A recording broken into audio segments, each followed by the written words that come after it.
오늘은 지난 14번에 걸쳐서 했던 내용들을 기억을 되살리는 시간으로 이렇게 삼으려고 하는데요. 잘 될지 모르겠네요. 제가 47살에 한의학을 공부하겠다고 결심한 동기가 뭐냐면, 환자가 와요. 그러면 치료를 잘한다는 원장님들한테 전화를 해요. 그러면 이제 어디 뭐 어떻게 해라 이렇게 답을 줘요. 친절하게.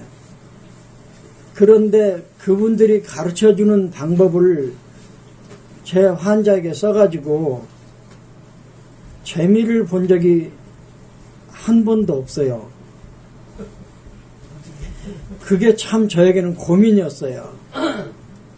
저 원장님은 잘 듣는다는데 저는 안 되는 거예요. 그래서 제 마음에 진단에 문제가 있는 거구나. 똑같은 환자였으면 들었을 텐데 환자가 다른 거예요. 그래가지고 수천 년 내려온 한의학이라는 그 강물 속에 들어가면 진단에 관한 수많은 정보들이 있을 거라고 생각을 했어요.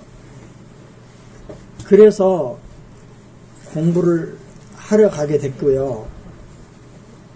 정말 가보니까 12학기를 해야 졸업이 되는데 그것도 열심히 미적미적 하면 4년도 걸리고 6년도 걸리고 8년도 걸려요. 그 안에만 졸업을 하면 되니까. 그런데 쉬지 않고 12학기를 하면 만 3년이면 졸업이 되거든요. 그런데 처음 3개월은 제가 다른 학생들을 월등하게 앞서갔어요. 3개월짜리를 2번, 3번 거듭해 가니까 이 사람들은요, 환자를 보면 진단이라는 걸 하게 되는 거예요. 자기가 배운 한의학적인 이론을 가지고. 그래서 인터넷 들어가 보니까 이 사람들이 지들이 교수도 아니면서 환자를 보면 벌써 진단이 나와요. 무슨 병이다. 또 처방도 나와요. 약 처방, 침 처방. 그리고 인터넷 들어가면 하얀 가운을 입혀요. 그러니까 보기에도 의사 같은 표가 나고요. 눈뜬 학생들은 침자리도 더 정확히 잡고 침이 얼마나 예쁜지 몰라요. 저는 지금도 침이 안 예쁘거든요. 지 마음대로 꽂혀 있는데, 그리고 한의에 대해서 제가 제일 흥미롭고 보람 있었던 거는 케이스 스타디라고, 교수들이 학교 병원에서 치료한 진료 기록을 복사를 해요. 같은 진료 기록을 놓고 이제 교수님 앞에서 학생들이 나는 이 환자를 이렇게 진단합니다. 나는 이 처방을 쓰고 싶습니다. 그리고 전부 각자 의견을 내놓아야 돼요. 그래서 졸업 때가 되면 많이 비슷해져요. 예를 들면 자주 체하는 사람이 왔다. 입맛이 없어서 밥을 먹고 싶어 하지 않는다.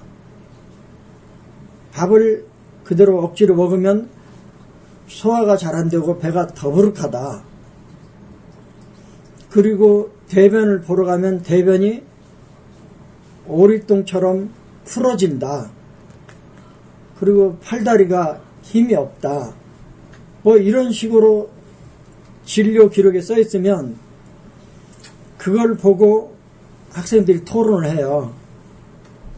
그러면 정답은 비기허거든요.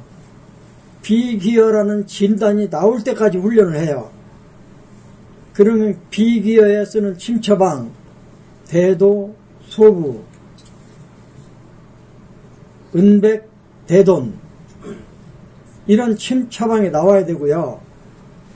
한약으로는 사군자탕 아니면 보주기기탕 이런 식으로 방제 처방이 나와야 돼요.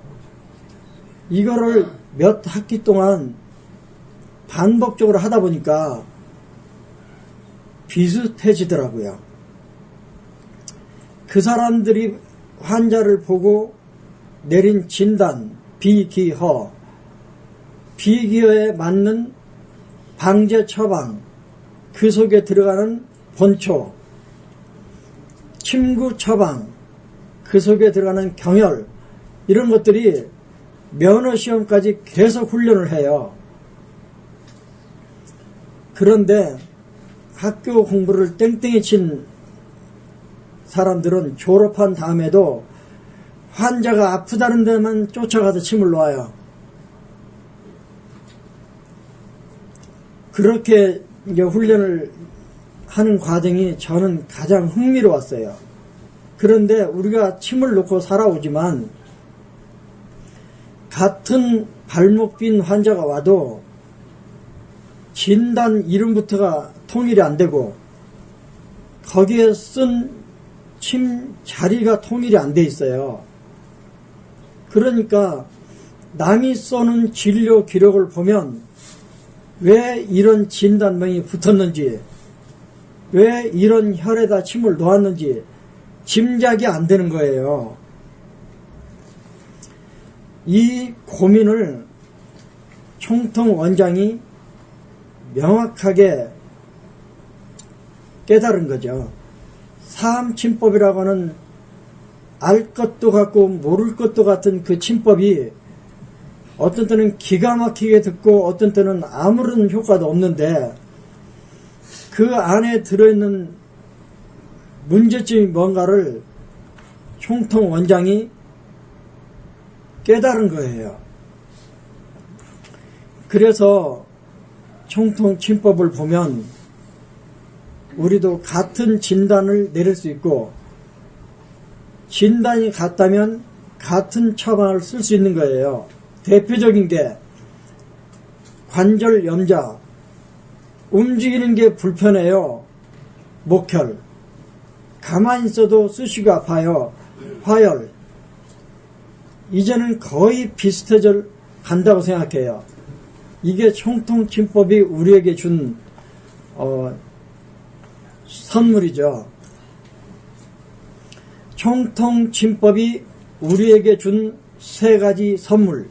첫 번째, 우리가 오행혈을 주로 쓰기 때문에 오행침법을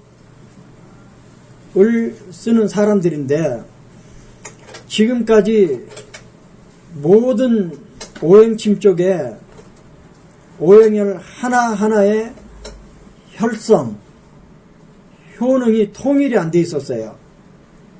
예를 들면 사암침법에 소변 불통에 방광 정격, 대변 불통에 대장 정격 이렇게 나와 있으니까 이런 것들은 외우기가 너무 편한 거예요. 갖다 쓰면 잘 들어요. 그런데 우리 머릿속에 어떤 의문이 났느냐면 소변 불통에서는 방광 정격 처방이 토사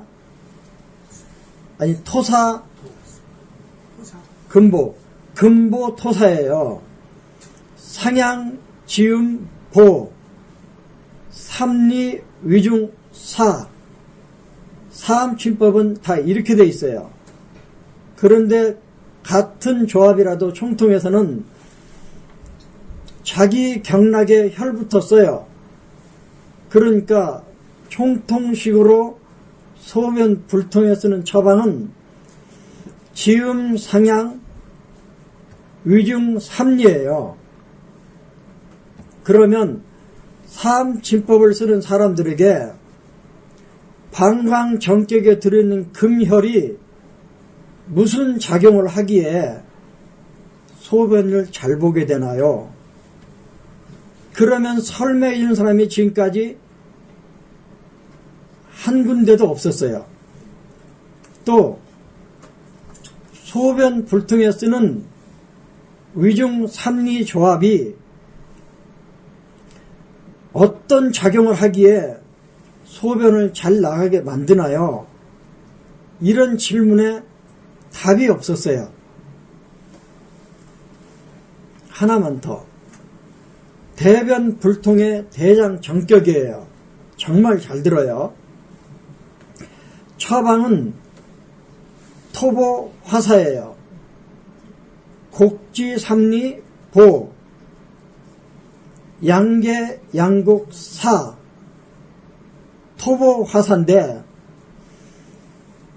도대체 대장 정격의 토혈이 무슨 작용을 하기에 대변 불통이 풀리나요? 이런 질문에 답이 없었어요. 대변 불통의 양계 양곡이란 조합이 도대체 무슨 작용을 하기에 대변 불통을 해결하나요? 이렇게 누가 물어보면 답을 해주는 사람이 없었던 거예요. 그러니까 처음 몇 개는 외워서 쓸 수 있어요.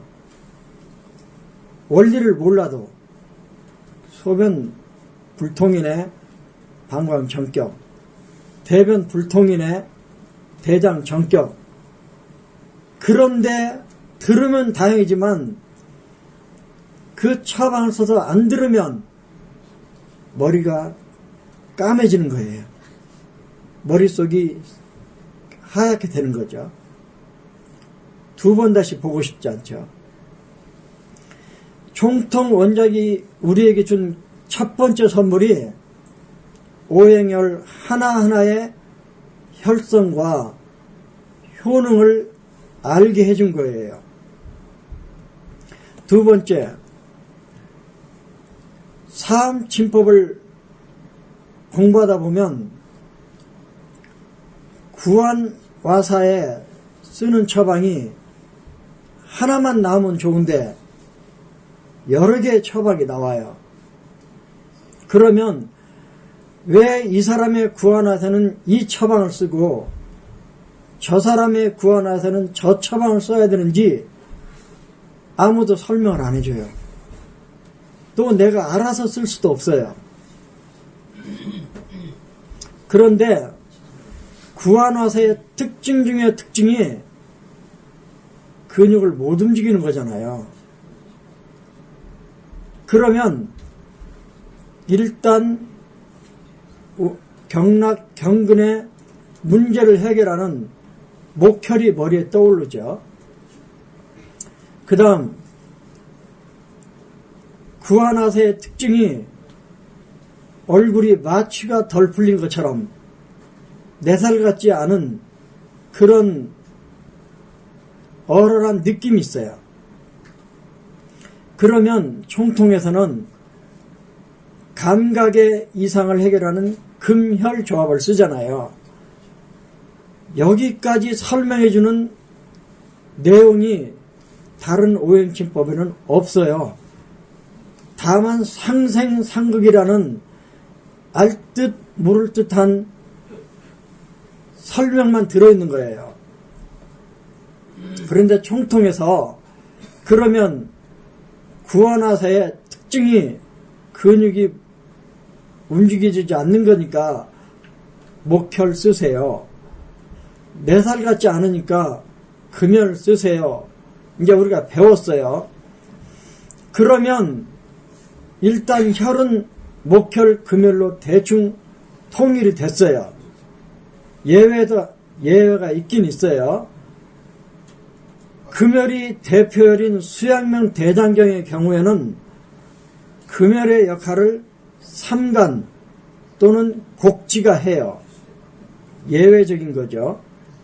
그런데 구안화사가 생기는 원인 장부가 총통이 우리에게 알려준 것만 해도 8개예요. 그래서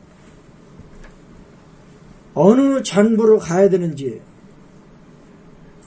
월호사한칭 같은 경우는 소장 정격쓰라는 구안화사 처방이 여러 군데 나와요.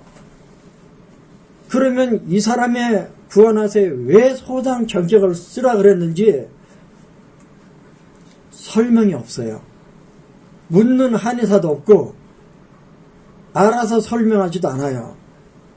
그런데 총통원장이 어느 장부를 병인 장부로 삼을 것인가, 어느 경락을 병인 경락으로 삼을 것인가를 찾아갈 수 있는 길을 제시해 준 거예요. 그게 진단법이에요. 그 진단법을 우리에게 알게 해준 총통원장이 정말 고마운 거죠. 진단법의 핵심은 복진입니다. 총통에서 복진이라고 말할 때는 원래는 절진에 해당되는 건데, 흉복부에 나타나는 복모혈, 방광일선에 나타나는 배유혈, 경락 유주상에 나타나는 경락 진단점, 이 세 군데의 진단점을 눌러보고 원인 장부, 원인 경락을 찾아가도록 우리에게 안내를 해줬어요. 두 번째 선물은 진단을 명확히 할 수 있는 복진법을 우리에게 알려줬어요. 세 번째, 총통원장이 우리에게 준 세 번째 선물은 간단한 보사법이에요. 저도 사암침법을 공부하면서 힘들었던 게 보사법이에요. 사암침법에서 가장 즐겨 쓰는 보사법은 구륙보사라고, 보하려고 할 때는 9번을 돌리고 3번, 3번, 3번, 살 목적으로 침을 돌릴 때는 6번을 돌려라. 2번, 2번, 2번. 이게 기본적인 구륙보사인데 미칠 것 같은 게요, 대장 정격을 쓴다고 생각해 보세요. 그런데 왼쪽 대장 경락에 침을 놓을 일이 생겼어요.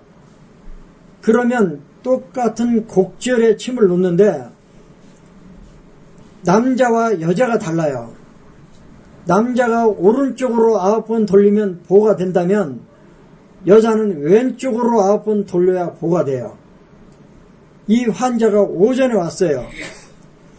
똑같은 곡절인데 오전에 오면 오른쪽으로 돌리면 9번 돌리면 보가 돼요. 그런데 똑같은 환자가 사정이 생겨서 오후에 왔어요. 같은 곡지를 이번에는 왼쪽으로 9번 돌려야 보가 돼요.